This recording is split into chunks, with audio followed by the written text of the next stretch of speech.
Let me give you a little context, because without it, none of what happened later would make sense. We had a cat named Cosmo. Ever since I was a kid, he slept in the basement every single night.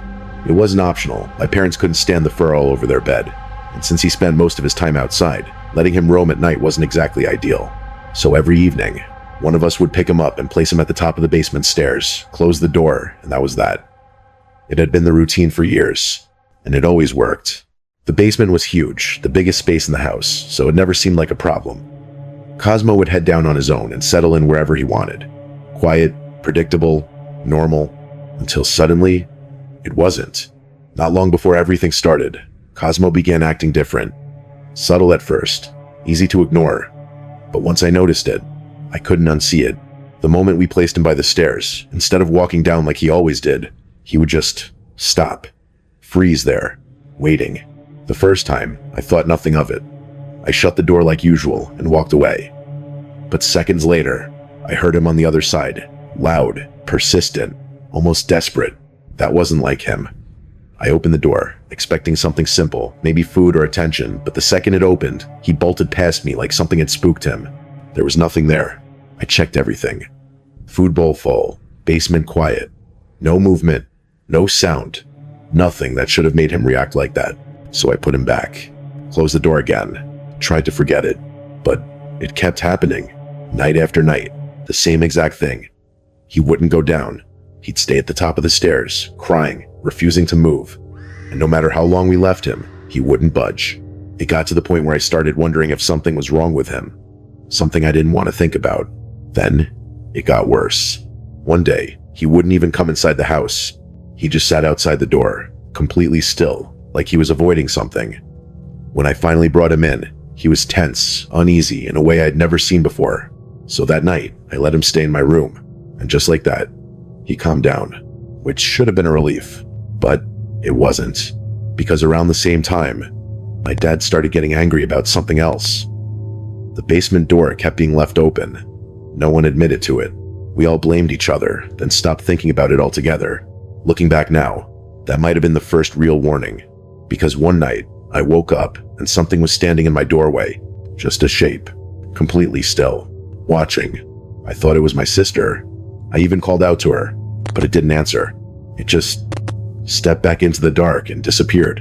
And for some reason, I went back to sleep, like nothing was wrong, like that was normal, but it wasn't. And that was only the beginning. If you enjoy stories like this, subscribe and stay with me, because it only gets stranger from here. A few days later, just when I thought things couldn't get any stranger, we found what seemed like an explanation. The basement was infested. Fleas everywhere, not just a few.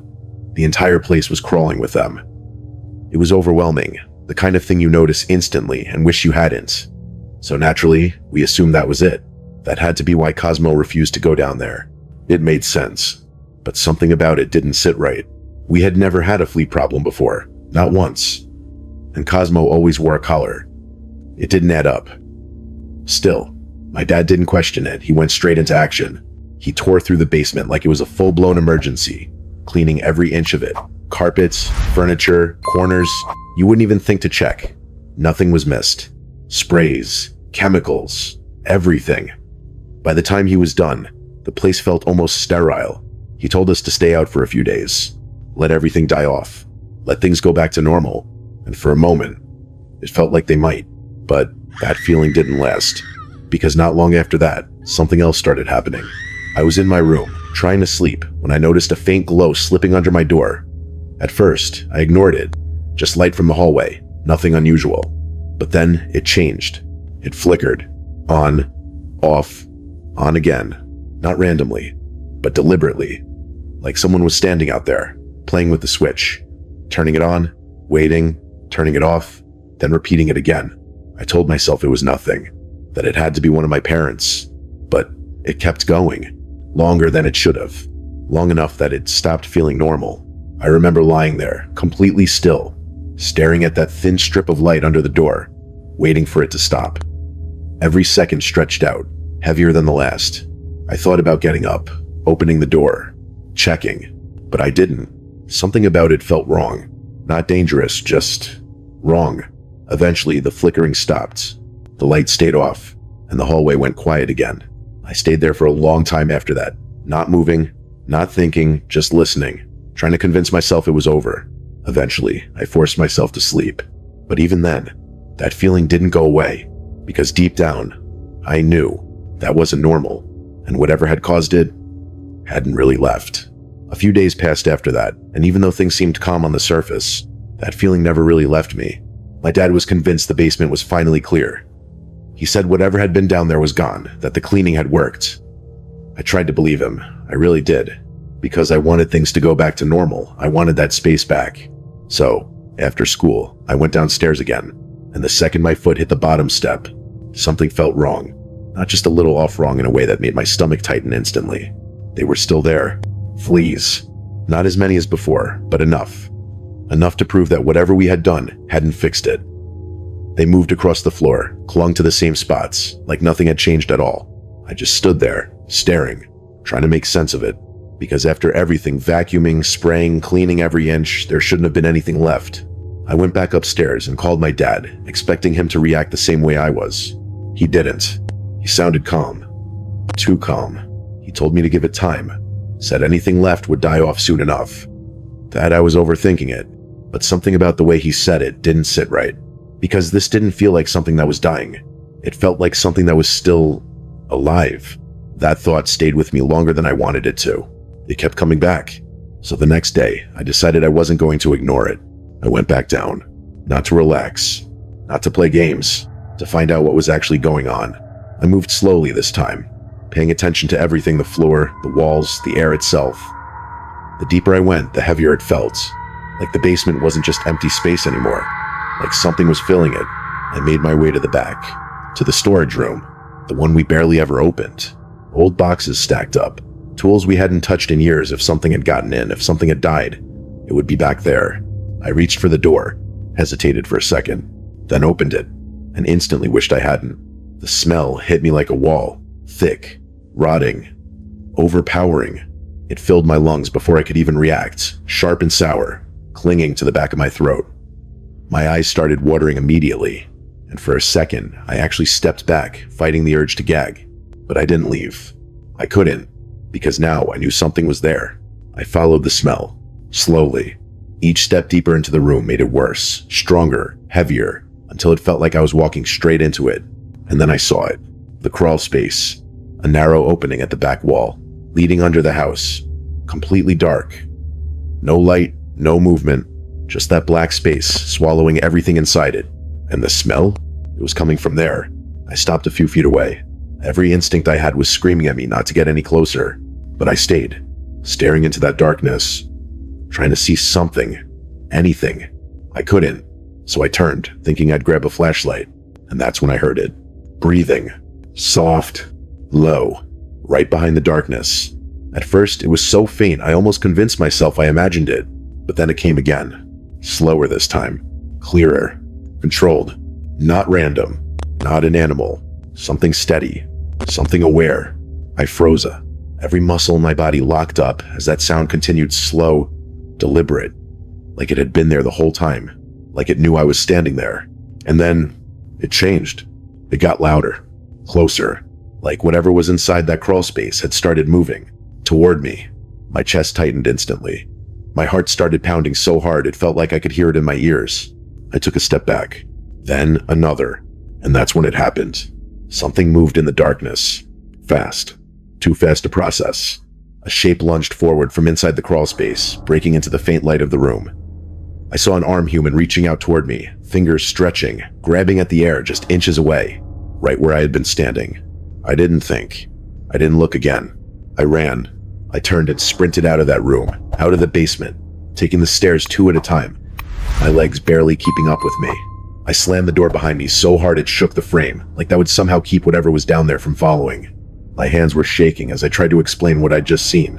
When they finally checked, there was nothing. No one. No movement. Just the space. And signs. Empty wrappers. Food. Evidence that someone had been there. Living there. For who knows how long. They said it was probably just someone hiding out. Someone looking for shelter. Something simple. Something explainable. But that didn't make it better. Because that meant every night, Every sound. Every time Cosmo refused to go down there, there had been someone underneath us, close enough to hear us, close enough to move without being seen, and maybe close enough to watch. We locked that basement after that, never left it open again. And Cosmo? He never went near that door. Not once. That should have been the end of it. But it wasn't the only strange thing that happened in that house. A lot of what I know now comes from things my parents told me later, filling in the gaps I couldn't fully understand at the time. But there are certain moments, certain images, that never left me. And once you hear this, you'll understand why. I grew up as an only child, which meant my parents were always deeply involved in everything I did. They paid attention to every little detail of my life, always trying to make things special in ways I didn't fully appreciate back then, but I do now. Every year, when Halloween came around, they turned our basement into a homemade haunted house. It wasn't anything elaborate, just old decorations, fake webs, flickering lights, but they poured so much effort into it that it felt real. There was a purpose behind it too. Anyone who wanted to enter had to bring canned food, and everything collected would go to a local food bank. They even handed out flyers at my school, inviting anyone who wanted to come. Most of the people who showed up were families we recognized, but not all of them, and that part never really bothered my parents. If anything, they welcomed it. More people meant more donations. More donations meant more help for others. So they never questioned unfamiliar faces, they just let them in. Looking back now, I wish they had. Our house already had a strange atmosphere to begin with. It was old, built from brick like many others in the neighborhood, with narrow hallways, dim lighting, and floors that creaked in ways you could never quite predict. At night, it didn't feel like a place meant for noise, it felt like a place that listened. Every Halloween, my cousins would come over to help run the haunted house. They'd dress up, hide in corners, jump out at the right moments, just enough to scare people without crossing a line. But that year, they decided to go further. They all wore identical masks. Plain, expressionless, pale faces that didn't show anything at all. And somehow, that made them worse. The night started like any other. People came in waves, laughter mixed with nervous energy as kids ran through the basement, trying to act brave while still staying close to each other. Everything felt normal, until later, when my parents told me something they hadn't mentioned that night. Before the event even really got going, a man had shown up, alone. No kids. No family with him. He said his wife and daughter might come later, but he wanted to drop off food early. It was odd, but not enough to raise alarm at the time. My parents thanked him, took the cans, and he left. Or at least, that's what they thought. Because after that, things started to change. At some point during the night, one of my friends came up to me crying. Not the kind of crying you brush off. Real fear. She told me someone wearing one of those masks had grabbed her wrist and tried to pull her somewhere she didn't want to go. I remember trying to calm her down, telling her it was probably just one of my cousins messing around. But the look on her face didn't match that explanation. There was something else there. Something real. I told my parents, and that's when everything shifted. They went downstairs immediately, asking questions, checking every corner. My cousins swore they hadn't done anything like that. Each of them was exactly where they were supposed to be. Except one. Eric. For a moment, no one knew where he was. Panic started building fast, but then he came running down from upstairs, saying he had just stepped away for a break. That should have explained everything. But it didn't, because when he got back, his mask was gone. And that was enough. My parents didn't hesitate. They shut everything down right then and there. Everyone was told to leave, and the police were called to search the house. They didn't find anything. No one. Nothing out of place. It should have ended there. It didn't. That night, after everything had quieted down, I went to bed thinking it was over. But sometime later, I woke up. Not fully awake, just enough to notice something was off. There was a soft sound coming from my window. Tapping. Slow. Repetitive. Like someone trying to get my attention. I didn't move. I stayed under the covers, staring into the dark, waiting for it to stop. Eventually, it did. And somehow, I fell back asleep. But not for long, because the next time I woke up, the sound had changed. It wasn't tapping anymore. It was scratching. Sharper. More urgent. Dragging across the surface like something trying to get through. That's when I couldn't stay still anymore. I got up, walked to the window, and pulled the curtain open. And what I saw has never left me. Right there, on the other side of the glass. A face. That same blank mask. Close enough that I could see every detail of it, staring directly at me. Not moving, not reacting, just there. watching. I screamed. My parents rushed in, but by the time they looked, it was gone. Completely gone. No footsteps. No signs. Nothing. The police came again. They searched everything inside, outside, but found no trace of anyone. It was like it had never been there. Months passed after that. Things slowly returned to normal. Or at least, they pretended to.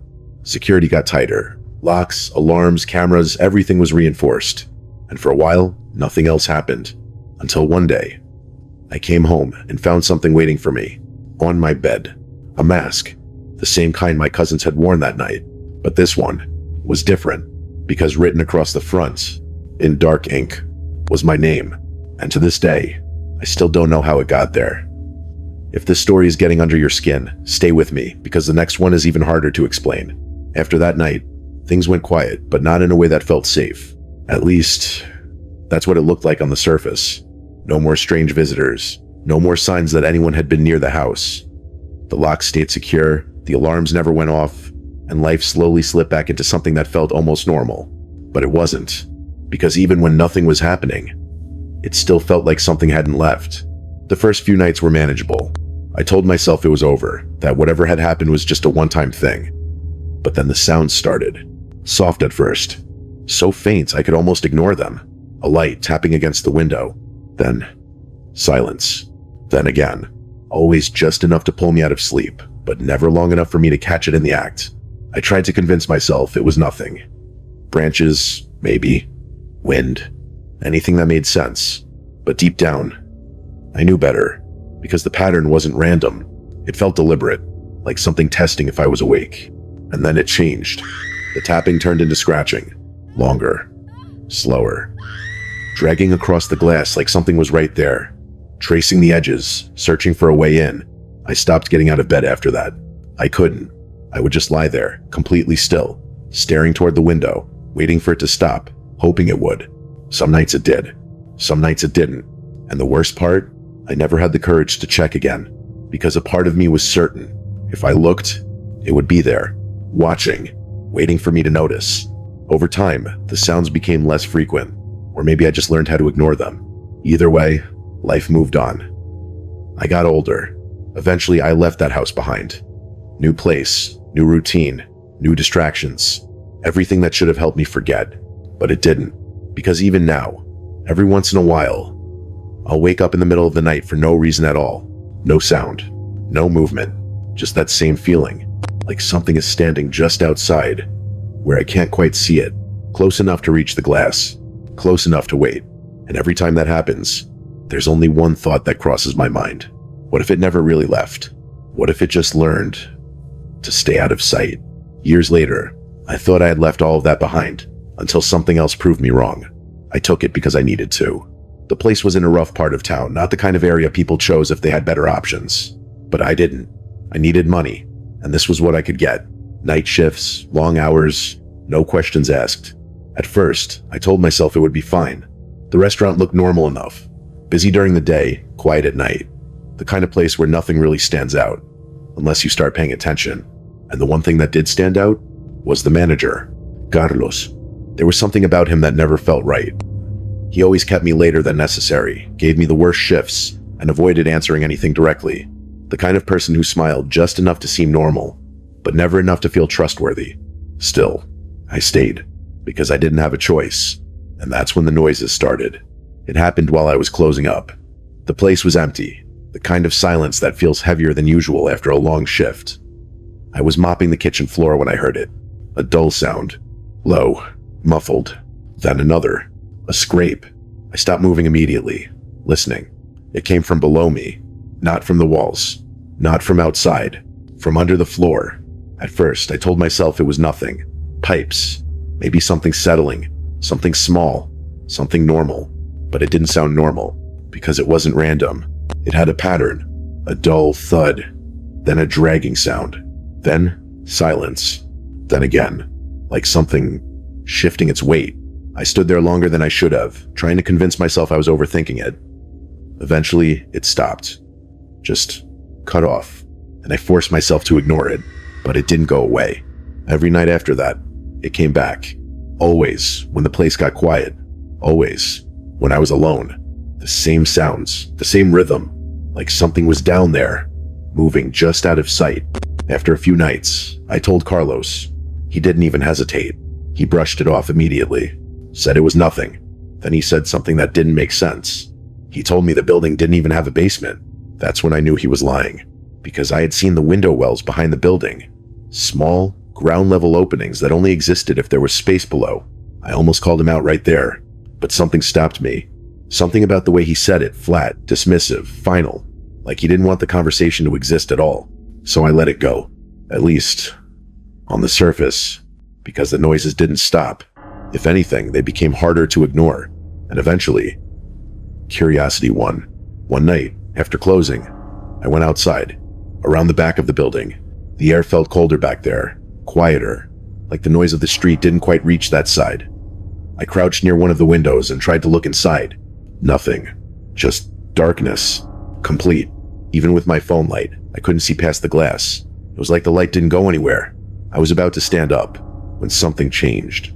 A light flickered on inside, just for a second, and then gone. I froze. My heart started racing so fast it didn't feel real, because that wasn't a reflection. That wasn't a trick. There was something down there. I didn't go back inside. I didn't tell Carlos. Something about it felt wrong enough that I decided to keep quiet. But that didn't last, because the next time I closed, I went back. I don't know why. Maybe I wanted proof. Maybe I wanted to prove to myself I wasn't imagining things. But as I walked around the building again, I could already feel it, that same tension, that same weight pressing in from nowhere. My hands were shaking as I crouched down again. Slower this time. More careful. I leaned in closer to the glass, and that's when I saw it. A face. Right there. Pressed against the inside of the window. So close it filled my entire view. It wasn't normal. Nothing about it was. The skin looked dirty, uneven. The eyes wide, unfocused, but somehow locked directly onto me. There was something wrong with the way it stared, like it had been waiting for someone to look back. For me. And then it moved. Suddenly. Violently. It slammed forward against the glass, and the expression twisted into something I can't really describe, something that didn't feel human in the way it reacted. I stumbled back immediately, my body reacting before my brain could catch up. I didn't stay. I didn't think. I ran. I barely managed to get into my car, hands shaking so badly I almost dropped the keys. I didn't look back. I didn't want to see if it was still there, because I already knew it was. The next day, I couldn't keep it to myself anymore. I went straight to Carlos, told him everything, and this time, he didn't deny it. He just sat there, quiet. Then he told me the truth. Said the person I saw was his brother, living down there, hidden, kept out of sight. He said it like it was something normal, like it made sense, like it didn't matter. But the way he said it, it felt like there was more he wasn't telling me. A lot more. He asked me not to say anything, told me to forget it, just do my job. And I did, because I still needed the money. But after that, nothing felt the same. Every shift felt longer. Every noise felt closer. And no matter how hard I tried to ignore it, I couldn't shake the feeling that whatever was down there knew I had seen it, and was waiting for me to come back. A few weeks passed after that, and I kept telling myself I was safe as long as I stayed away. That as long as I kept my distance, stayed out of the back, ignored the noises, everything would be fine. I was wrong, because one night, everything caught up with me. I had just finished closing. The restaurant was completely empty, lights off, doors locked, the kind of silence that makes every movement feel louder than it should. I stepped outside and headed toward my car. That's when I saw it. A shape, standing just beyond the edge of the parking lot, half hidden in the tree line. At first, it didn't move, just stood there. But something about it, something instinctive, told me exactly what I was looking at. Not what. Who. My chest tightened instantly. I didn't stop walking. I didn't react. I just kept moving toward my car, trying to act like I hadn't noticed anything at all. But I could feel it. That presence, shifting, following. Then I heard it. Footsteps. Behind me. Slow at first. Uneven. Dragging slightly. But getting faster. I couldn't ignore it anymore. I turned, and there he was. Closer than I expected. The same face I had seen behind the glass, only now there was nothing between us. His posture was wrong, his movements uneven, but he was coming straight at me with a kind of urgency that didn't match the way he moved. My brain didn't even process it fully. I just reacted. I fumbled for my keys, nearly dropping them as my hand shook. Every second felt too slow. I could hear him getting closer, closer than I wanted to admit. I reached the car, unlocked it, threw myself inside, and just as I slammed the door, he was there, right outside my window. His face hit the glass hard, leaving a smear as he pressed against it.